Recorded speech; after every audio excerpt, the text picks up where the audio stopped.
What's up mga tamago, Arinola Gusayo sa inyong lahat. And today's episode pag-usapan natin itong bagong update ng Wild Forest.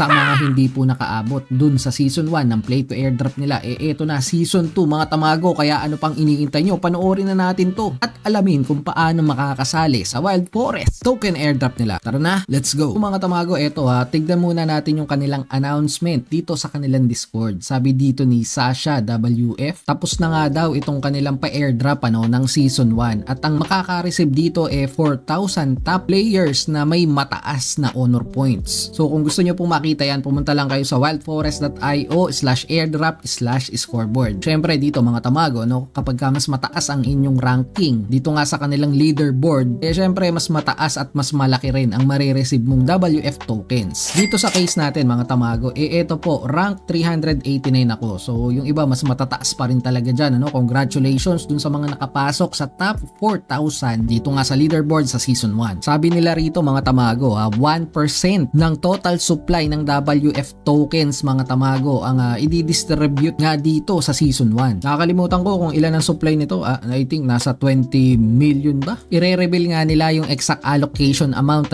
bago nga daw ma-distribute itong airdrop. At syempre yun ay pagkatapos ng game release mismo. Check pa rin nila yan mga tamago kung may mga nandaya ba at anomalya na ginawa yung mga naka-reach dun sa top 4,000. Pero good news naman ang sabi nila rito parang wala naman silang napansin na kakaiba, na nandaya talaga, nakita nila na nag-grind talaga yung mga top 4,000 mga tamago. Ibig sabihin healthy ang community kapag ganun. Or maybe hindi lang makalusot sa mga security nila. Pag na-receive na natin yung ating mga airdrop tokens, pwede na natin to agad gamitin sa pag-rank up at pagbili ng mga in-game purchases dito. Pero kapag gusto mo siyang i-withdraw dyan sa inyong mga wallet, kailangan muna nating intayin yung TGE ng Wild Forest or yung token generation event. At yan, makakatipi na tayo. Yan ang gusto natin. At sabi pa nga rin dito, dahil tapos na nga itong Season 1, magkakaroon daw ng mga exciting activities coming very soon, including pre-sale ng NFT. Hindi ko alam kung anong NFT to. Baka ito na yung land sale at yung mga items. At sisimulan din ang Play to Airdrop Season 2. So ito dapat yung hindi nyo ma-miss out mga tamago. Ang dami pong umaldo during the beta kasi may mga nabigyan sila ng ng packs yung mga nag-grind.